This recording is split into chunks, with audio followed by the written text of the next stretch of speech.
Competition ಅಲ್ಲಿ ಭಾಗವಹಿಸ್ತಾ ಇದ್ದೀನಿ. ಓ, ಮಗು ಮಾಡೋ ಕಾಂಪಿಟೇಷನ್ ಅಲ್ಲ ಅತ್ತೆ, ಗೆದ್ರೆ ಫಾರಿನ್ ಟೂರು, ಇಂಡಿಯನ್ ಕಾರು. ನೀವೇ ಗೆಲ್ತೀಯಮ್ಮ. ಯಾವುದದು ಸ್ಪರ್ಧೆ? ಲೋಕಲ್ ಸುಂದರ ಗೃಹಿಣಿ ಸ್ಪರ್ಧೆ. ಲೋಕಲ್ ಸುಂದರ ಗೃಹಿಣಿ ಸ್ಪರ್ಧೆ ಹೆಸರು ಒಂಥರ ಚೆನ್ನಾಗಿದೆ ಕಣ್ರೆ. ಅಂದ್ರೆ ಜಾತಿ ಜಂಪಲ್ದಿನಿ ಅವರೇ, ನೀವು ನಮ್ಮನ್ನ ಮದುವೆ ಆಗಿರೋದು ನಿಜ, ನಮ್ಮ ಜೊತೆ ಸಂಸಾರನೇ ನಡೆಸಿಲ್ಲ ಅಂದಮೇಲೆ ನೀವು ಗೃಹಿಣಿ ಹೇಗ್ರೆ ಆಗ್ತೀರಾ? ಹಬಿ, ಡೋಂಟ್ ಟಾಕ್ ರಮೇಶ್. ಮ್ಯಾರೇಜ್ ಆದ್ರೆ ಸಾಕು, ಕತ್ತಲಿ ತಾಳಿ ಇಲ್ಲ ಅಂದ್ರು ಅವಳು ಗೃಹಿಣಿನೇ. ಹಾಗಿದ್ರೆ ಅತ್ತೆ ಅವ್ರೆ, ಈ ಕಾಂಪಿಟಿಷನ್ ಅಲ್ಲಿ ನೀವೇ ಗೆಲ್ಲೋದು.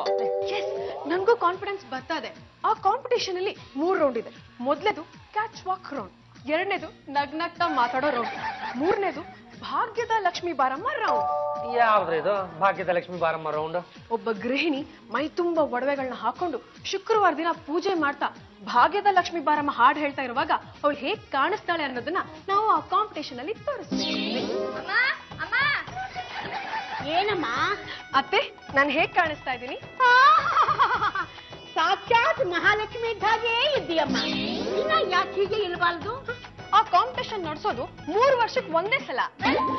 ಅತ್ತೆ, ಈ ಒಡವೆಗಳೆಲ್ಲ ಹೇಗ್ ಕಾಣಿಸ್ತಾ ಇದೆ? ಈ ಒಡವೆಗಳ ಚೆನ್ನಾಗೇ ಇದೆ ಅಮ್ಮ. ಅದು ಸರಿ, ಕಾಂಪಿಟೇಷನ್ಗೆ ಯಾರ್ಯಾರು ಬರ್ತಾ ಇದ್ದಾಳೆ? ಎಷ್ಟೊಂದ್ ಜನ ಬರ್ತಾ ಇದಾರತ್ತೆ. ಆದ್ರೆ ನನಗ್ ಸರಿ ಸಮವಾಗಿ ಕಾಂಪಿಟೇಷನ್ ಕೊಡಕ್ ಬರ್ತಿರೋರು ಬಳ್ಳಾರಿ ಸಿಂಗಾರೆಡ್ಡಿ ಮನೆತನದ ಸೊಸೆ ಸುಮನಾ. ಬಳ್ಳಾರಿ ಸಿಂಗಾರೆಡ್ಡಿ ಮನೆತನದ ಸೊಸೆ ಕಾಂಪಿಟೇಷನ್ ಬರ್ತಾ ಇದ್ದಾಳ? ಮಾತೃಶ್ರೀ ರಂಗಮ್ಮನವರೇ, ಈ ಬಳ್ಳಾರಿ ಅನ್ನೋ ಹೆಸರು ಕೇಳ್ಬಿಟ್ರೆ ತಾವು ರೊಚ್ಚಿಗೆದ್ದು ಬಿಡ್ತಿರಲ್ಲ, ಯಾಕೆ ಅಂತ ಕೇಳ್ಬಹುದೇ? ಹೇಳ್ತೀನಿ ಕೇಳು.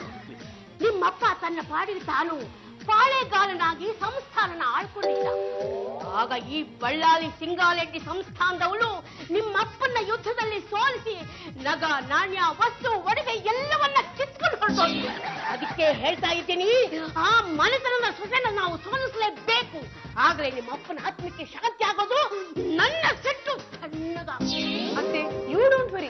ನಾನ್ ತಗೊಂಡಿರೋ ಟ್ರೈನಿಂಗ್ ನಿಂದ ಆ ಕಾಂಪಿಟೇಷನ್ ಅಲ್ಲಿ ಗೆದ್ದೇ ಗೆಲ್ತೀನಿ ಅನ್ನೋ ಕಾನ್ಫಿಡೆನ್ಸ್ ನನಗಿದೆ. ಈ ನಕಲಿ ಒಡವೆಗಳಿಂದ ನಿನ್ನ ಸೌಂದರ್ಯ ಹೆಚ್ಚಾಗಲ್ಲಮ್ಮ. ನಮ್ಮ ಮನೆ ಹಳೆ ಪೆಟ್ಟಿಗೆಲಿ ಪಾಳೆಗಾರನ ವಂಶದ ಒರಿಜಿನಲ್ ಒಡವೆಗಳಿವೆ. ಅದನ್ನ ಕೊಡ್ತೀನಿ, ಹಾಕೋ. ಆಗ ಸ್ಪರ್ಧೆಯಲ್ಲಿ ನೀನೇ ಗೆಲ್ಲೋದು. ಕೊಡ್ತೀನಿ, ಬಾ.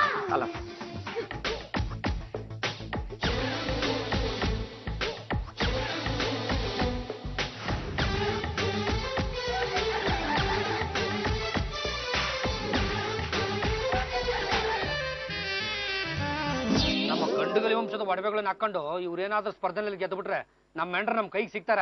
ಬೇಕಾದ್ರೆ ಆ ಅಮ್ಮ ಬಳ್ಳಾರಿ ಒಳಗೆ ಗೆದ್ಕೊಂಡ್ಬಿಡ್ಲಿ. ಜಾಜಿ ಜಂಪಲ್ದಿನಿ ಅವ್ರೆ, ನೋಡಿ, ನೀವು ಯಾವುದೇ ಕಾರಣಕ್ಕೂ ಈ ಪೊಲೀಸ್ ಕಂಪ್ಲೇಂಟ್ ಮಾತ್ರ ಕೊಡಕ್ ಹೋಗ್ಬೇಡಿ. ನಕಲಿ ಒಡವೆ ಇದೆಯಲ್ಲ ಅದನ್ನೇ ಹಾಕೊಂಡು ಸ್ಪರ್ಧೆಗೆ ಹೋಗಿ ಬಂದ್ರಿ. ನಕಲಿ ಒಡವೆಗಳನ್ನ ಹಾಕೊಂಡು ಸ್ಪರ್ಧೆಗೆ ಹೋದ್ರೆ ಗೆಲ್ತಾಳೇನೋ? ನನ್ನ ಕಡು ವೈಲಿ ಸೊಸೆ ಸ್ಪರ್ಧೆಯಲ್ಲಿ ಗೆದ್ದು ಬಿಟ್ರೆ ನನ್ನ ಹೊಟ್ಟೆಗೆ ಎಷ್ಟು ಉಳಿಯುತ್ತೆ ಗೊತ್ತಾ? ಅತ್ತೆಯವರು ಪ್ರೀತಿಯಿಂದ ಕೊಟ್ಟ ಗಲಿಗಲಿ ವಂಶ. ಇಟ್ಸ್ ನಾಟ್ ಗಲಿಗಲಿ, ಇಟ್ಸ್ ಗಂಡುಗಲಿ. ಅದೇ ವಂಶದ ಒಡವೆಗಳನ್ನ ನಾನು ಉಳಿಸ್ಕೊಳಕ್ ಆಗ್ಲಿಲ್ಲ ಅಂದ್ರೆ ನಾನು ಯಾಕೆ ಬದುಕಿರ್ಬೇಕು? ಜಾಜಿ ಜಂಪಲ್ದಿನಿ ಅವ್ರೆ, ನೋಡಿ, ನೀವು ಯಾವುದೇ ಕಾರಣಕ್ಕೂ ಸಾಯಬಾರ್ದು. ಅಲ್ಲ ಕಣ್ರೆ, ನಾನಿರೋದೇ ನಿಮ್ಗಾಗಿ, ಈ ಜೀವ ನಿಮಗಾಗಿ. ನೋಡಿ, ನಿಮ್ಮ ಹತ್ರ ನಕಲಿ ಒಡವೆ ಇದೆಯಲ್ಲ ಅದನ್ನ ನನ್ನ ಕೈ ಕೊಡಿ. ಅದೇ ತರದ್ದು ಅಸಲಿ ಒಡವೆಗಳನ್ನು ಮಾಡ್ಕೊಂಡ್ಬಂದು ನಿಮಗೆ ಕೊಡ್ತೀನಿ.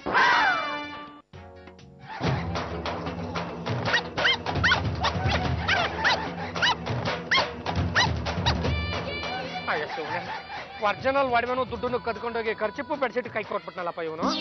ಅದು ಜಾಜಿ ಜಂಪಲ್ದಿನಿ ಅವ್ರೆ, ನಾನು ರಸ್ತೆನಲ್ಲಿ ಬರುವಾಗ ಯಾರೋ ಒಬ್ರು ಬಂದು ನನ್ನ ಒಡವೆನ ದುಡ್ಡನ್ನ ಕದ್ಕೊಂಡು ಹೋಗಿದ್ರಲ್ವಾ, ಅವರು ಮನೆ ಕಳ್ರೆ ಇರಬೇಕು ಅಂತ ನನಗೆ ಯಾಕೋ ಸ್ವಲ್ಪ ಅನುಮಾನ ಬಂತು. ಹಾಗಾಗಿ ಇವ್ರ ರೂಮ್ಗೆ ಚೆಕ್ ಮಾಡೋಣ ಅಂತ ಹೋದೆ, ನಾನೇ ತಗ್ಲಾಕೊಂಡ್ಬಿಟ್ಟೆ. ನಿಮ್ಮ ಹತ್ರ ಕದ್ದಿರೋ ಒಡವೆಗಳು ನನ್ನ ಹತ್ರನೇ ಇದೆ. ಜಾಜಿ ಅವ್ರೆ, ಅವು ನಿಮ್ಮ ಹತ್ರ ಹೇಗ್ ಬಂದ್ವು ಅಂತ? ನೀವಿಂಥ ಕೆಲಸ ಮಾಡ್ತೀರಾ ಅಂತ ನನ್ಗೆ ಗೊತ್ತಿತ್ತು.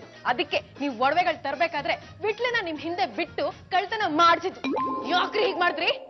ಮತ್ತಿನ್ನೇನ್ರಿ ಜಾಜಿ ಅವ್ರೆ, ತಾವು ಮೊದಲೇ ನೆಲದ ಮೇಲೆ ನಿಲ್ತಾ ಇರ್ಲಿಲ್ಲ. ಈ ಸ್ಪರ್ಧೆನಲ್ಲಿ ಏನಾದ್ರೂ ಅಪ್ಪಿ ತಪ್ಪಿ ಗೆದ್ದು ಬಿಟ್ರೆ ನನ್ ಕೈಗೆ ಸಿಕ್ಕಲ್ವೇನೋ ಅನ್ನೋ ಭಯಕ್ಕೆ ಆ ಗಂಡುಗಲಿ ವಂಶದ ಹಳೆಯ ಒಡವೆಗಳನ್ನೆಲ್ಲ ನಾನೇ ಕದ್ಬಿಟ್ಟೆ. ಜಾಜಿ ಅವ್ರೆ, ಈಗ ನಿಮ್ಮ ಒಡವೆ ನಿಮ್ಗೆ ಸಿಕ್ತು ತಾನೆ?